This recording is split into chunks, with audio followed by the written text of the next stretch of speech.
थोडं करेक्ट करतो. मी कॉलेजलाच होतो, मीटिंगमध्ये होतो, त्याच्यामुळे उशीर झाला. सर्वप्रथम आजच्या कार्यक्रमाचे अध्यक्ष डॉक्टर पटलवार सर, आपल्या डिपार्टमेंटचे हेड ऑफ द डिपार्टमेंट.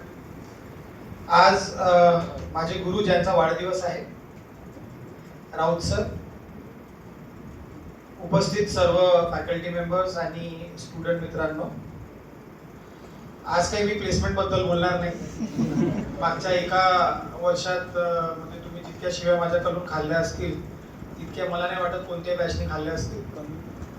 परंतु एक गोष्ट इथे मी विशेष करून नमूद करतो की whatever we do may be harsh, may be good, but it is only for the benefit of the students.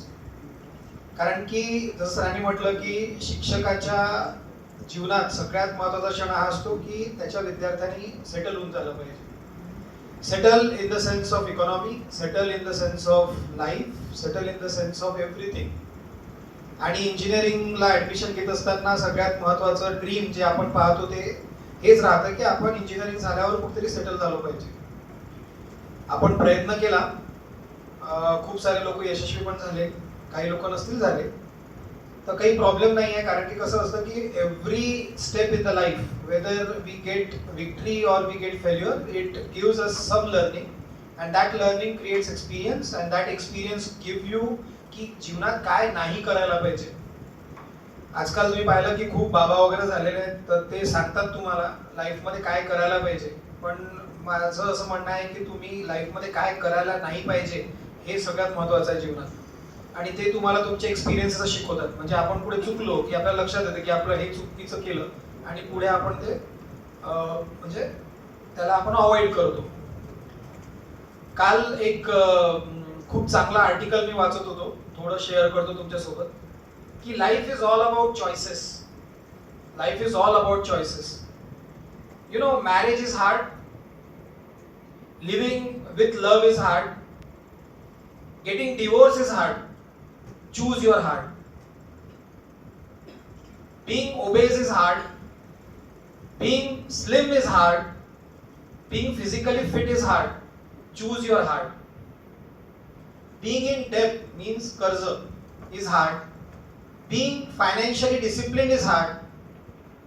Being financially non-disciplined is also hard. Choose your heart. Because life is never easy. Life is hard. So you need to choose what is hard for you, because nothing is simple in this life. But then while choosing your heart, जसं मी म्हटलं की marriage is hard, being in love is hard, being divorced is hard. So आपण divorce choose नाही करायला पाहिजे ना. So that choice that you make in your life is very hard. Okay, so I will always tell you one thing. The most important person in your life is yourself. Whenever you will be coming across some problems in your life, don't get demotivated. कारण की एका शायराने खूप चांगलं म्हटलेलं आहे, जेव्हा त्याचं घर जाळल्या गेलं तर त्याला विचारलं की जल गया घर तो बचा क्या है. त्यांनी खूप चांगलं म्हटलं की बच गया मैं तो फिर जला ही क्या है. कारण की आपण जेव्हापर्यंत आहोत तेव्हा जीवनातल्या कोणत्याही प्रॉब्लेमला आपण सॉल्व्ह करू शकतो. तर त्याच्यामुळे कधीही जीवनात डिमोटिवेट व्हायचं नाही. सक्सेस फेल्युअर हा जीवनाचा पार्ट आहे, तो लागलाच राहणार. पण आपण जेव्हापर्यंत आहोत तेव्हापर्यंत आपण जीवनात अशी कोणतीही गोष्ट नाही जी आपण करू शकत नाही. त्याच्यामुळे स्वतःवर विश्वास ठेवा.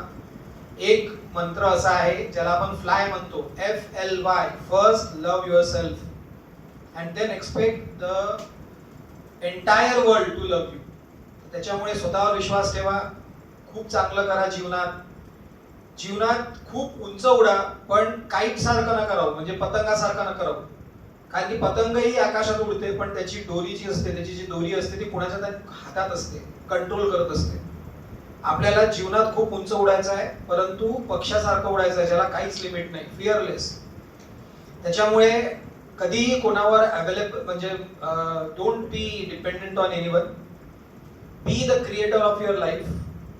Make your parents, make your alma mater, make all of us, the teachers of you, proud that you have done something good in your life.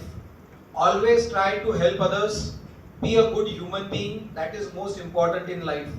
आणि एक शेर जे मी नेहमीच फेअरवेल मध्ये म्हणतो, त्याला म्हणून मी माझ्या स्पीचला शेवट करतो की कौन कहता है जुदाई होगी, कौन कहता है जुदाई होगी, किसी दुश्मन ने ये खबर फैलाई होगी, बड़ी शान से रहेंगे तुम्हारे दिल में हम, इतनी जगह 4 साल में तो बनाई होगी।